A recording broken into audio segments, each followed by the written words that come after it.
सिसोदिया को पासपोर्ट जमा करना होगा, यानी कि वो विदेश नहीं जा सकते।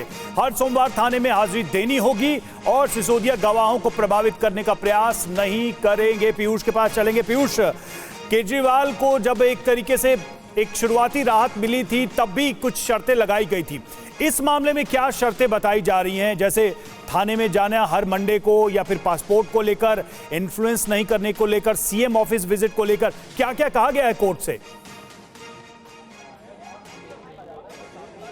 बिल्कुल, देखिए रवि, जो ट्रिपल टी होता है यानी कि विदेश भाग जाने की स्थिति और गवाहों को प्रभावित करने की स्थिति और साक्ष्यों को प्रभावित करने की स्थिति, तो इन तीनों स्थितियों के मद्देनज़र जो आशंका जताई गई थी ईडी और सीबीआई की तरफ से, उसके मद्देनज़र सुप्रीम कोर्ट ने 3 जो शर्तें हैं वो लगा दी हैं। इस मामले में पासपोर्ट जमा करने के लिए कह दिया गया है। आईओ के समक्ष उन्हें हर सोमवार को एक बार जाकर के वहां पर मिलना होगा और साथ ही वो जो साक्ष्य हैं उनको भी किसी तरह से प्रभावित करने का प्रयास नहीं करेंगे, ये स्पष्ट कर दिया गया है। क्योंकि अगर ऐसी स्थिति आती है तो फिर ईडी और सीबीआई की ओर से तत्काल जमानत रद्द करने की मांग की जाएगी और अगर ऐसा कोई स्पष्ट साक्ष्य सामने आ जाता है कि वो गवाहों को प्रभावित कर रहे थे या विदेश भागने की कोशिश कर रहे थे या फिर साक्ष्य को मिटाने का कोशिश कर रहे थे, सबूत को मिटाने की कोशिश कर रहे थे, तो ऐसी स्थिति में ईडी और सीबीआई की ओर से ये मांग सुप्रीम कोर्ट से की जा सकेगी कि जिसको आपने जमानत दी उसमें जो शर्तें लगाई गई हैं उन शर्तों का उल्लंघन किया जा रहा है तो आप जमानत को रद्द कर दें। तो इसीलिए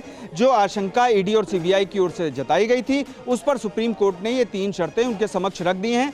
हालांकि साथ ही सुप्रीम कोर्ट ने अपने आदेश में भी ये स्पष्ट कर दिया था कि ऐसा कोई रिस्क नहीं है, फ्लाइट रिस्क नहीं है, गवाहों को प्रभावित करने का रिस्क नहीं है और ना ही इस मामले में किसी भी तरह से सबूत को मिटाने का रिस्क है। क्योंकि सुप्रीम कोर्ट ने इन 3 आधारों पर भी गौर किया जब जमानत दी है, तो ऐसी स्थिति में अगर वो इन शर्तों का उल्लंघन करते हैं तो बाद में ईडी और सीबीआई की ओर से जमानत को रद्द करने की मांग की जा सकती है। जी रवि, इंपॉर्टेंट अपडेट पीयूष पांडे लगातार सुप्रीम कोर्ट से हम तक पहुंचा रहे हैं। मैं चाहूंगी पीयूष हमारे साथ आप बने रहे, लेकिन इस बीच आम आदमी पार्टी के विधायक संजीव झा हमारे साथ जुड़ गए। संजीव जी, सबसे पहले तो इस पर आपका रिएक्शन चाहूंगी। 17 महीने बाद सुप्रीम कोर्ट से राहत वाली खबर मनीष सिसोदिया के लिए, आम आदमी पार्टी के लिए। बिल्कुल ठीक कहते हैं ना कि भगवान के घर में देर है अंधेर नहीं है। तो आज न्याय मिला और आज का दिन मुझे लगता है कि सुप्रीम कोर्ट का धन्यवाद करने का दिन बनता है, क्योंकि जिस तरह से माननीय जस्टिस ने एक एक बात को कहा है वो बहुत इंपॉर्टेंट है। डे 1 से हम कह रहे थे ना, ये कोई भ्रष्टाचार की जांच नहीं हो रही है, या आम आदमी पार्टी को खत्म करने की साजिश की जा रही है। जो मनीष ने शिक्षा की क्रांति की है, जो एक बड़ा एक चेंजेस लाया है और उस चेंजेस को खत्म करने की कोशिश कर रही है। गरीब का भला ना हो, इससे बड़ा दर्द होता है, तो कोशिश की जा रही थी। आज जजमेंट ने दर्शाया, आज माननीय जस्टिस ने कहा ना कि 18 महीने तक जेल में बंद रख रहे हो, तुम ट्रायल नहीं शुरू कर रहे हो, इन्वेस्टिगेशन के अभी तक चल रहा है 18 महीने से। उन्होंने कहा सेक्शन 45 में आप लंबे, ऐसा नहीं है कि ट्रायल के नाम पे, जांच के नाम पर लंबा किसी को जेल में बंद कर सकते हो। तो मुझे लगता है कि आज बहुत बड़ा एक रिलीफ मिला और मैं सुप्रीम कोर्ट को धन्यवाद करता हूं आज के इस फैसले के लिए। अच्छा संजीव जी, अगर मैं ये कहूं कि मनीष सिसोदिया तो बाहर आ रहे हैं, सरकार में क्या जिम्मेदारी निभाएंगे वो? कोई पुरानी जो जिम्मेदारी थी वो उनको मिलेगी? क्या सोच रहे हैं आप लोग? अब देखिए, वो बाहर आएंगे, बैठ के तय किया जाएगा कि किसकी क्या जिम्मेदारी है और वो जिम्मेदारी को उसको निर्वहन करना है। देखिए, इंपॉर्टेंट ये है कि आम आदमी पार्टी ने जिस तरह से एक अंतिम व्यक्ति को उम्मीद दी है, उस उम्मीद पर काम करने का, और सब मिलकर काम करेंगे, तो बाहर आने के बाद फैसला किया जाएगा। संजीव जी, अभी बीजेपी के नेता दुष्यंत गौतम जो है वो TV9 पर साफ तौर पर कह रहे थे कि इस पूरे मामले में अभी भी आप लोग आरोपी हैं, मतलब ये केवल जमानत है, आपको बरी नहीं किया गया है, तो खुशी मनाने की बात नहीं है ऐसी कोई। देखिए, ये तो कह रहे थे बेल भी नहीं मिलेगा, और 18 महीने तक सीबीआई को, ईडी को मिसयूज करके जो इंडिपेंडेंट जांच एजेंसी थी उसको अपने विंग की तरह काम करा रहे हैं।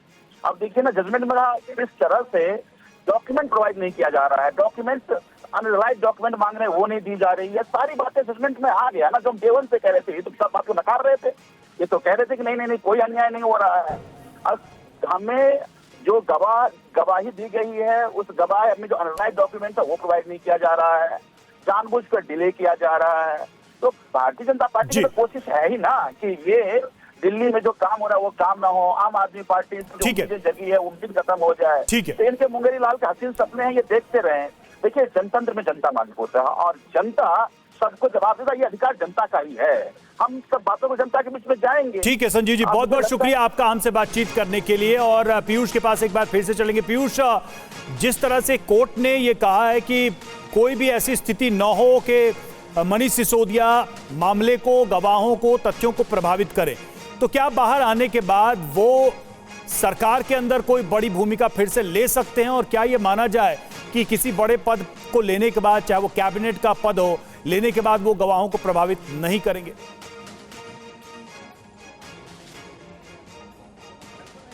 देखिए, सुप्रीम कोर्ट ने किसी भी तरह से रोक नहीं लगाई है। ठीक। अगर उनकी पार्टी उनको कोई पद सौंपती है और ऐसी स्थिति में उनको कोई जिम्मेदारी देती है तो वो अपनी जिम्मेदारी निभा सकते हैं। और सुप्रीम कोर्ट की ओर से जो शर्तें लगाई गई हैं, अगर उनका उल्लंघन उनकी ओर से किया जाता है, यानी कि गवाहों को प्रभावित किया जाता है, या फिर विदेश भागने या गायब होने की स्थिति जैसी कोई बात आती है, और या फिर सबूत मिटाने जैसी कोई बात आती है, तो ऐसी स्थिति में ईडी और सीबीआई के पास सुप्रीम कोर्ट आकर के ये कहने का एक मामला बनता है कि जमानत मनीष सिसोदिया को दी गई थी और उन्होंने सुप्रीम कोर्ट की शर्तों का उल्लंघन किया, तो ऐसी स्थिति में सुप्रीम कोर्ट उनकी जमानत को रद्द करे।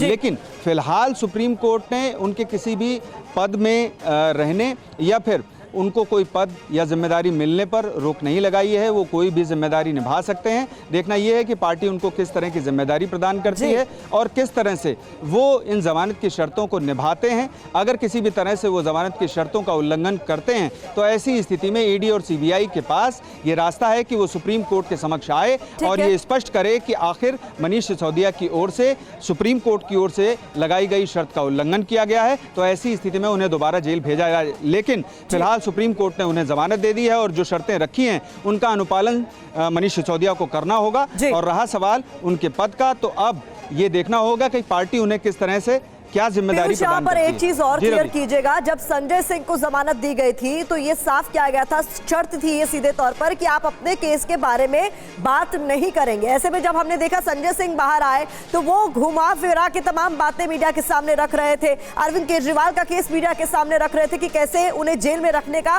कोई आधार बनता नहीं है, ये सब कुछ साजिश के तहत किया जा रहा है। अब ऐसे में क्या मनीष सिसोदिया को लेकर भी ऐसा कोई कोर्ट की तरफ से कहा गया है, कोई निर्देश दिया गया है कि आप अपने पूरे मामले को लेकर मीडिया के सामने अपनी बात नहीं रखेंगे?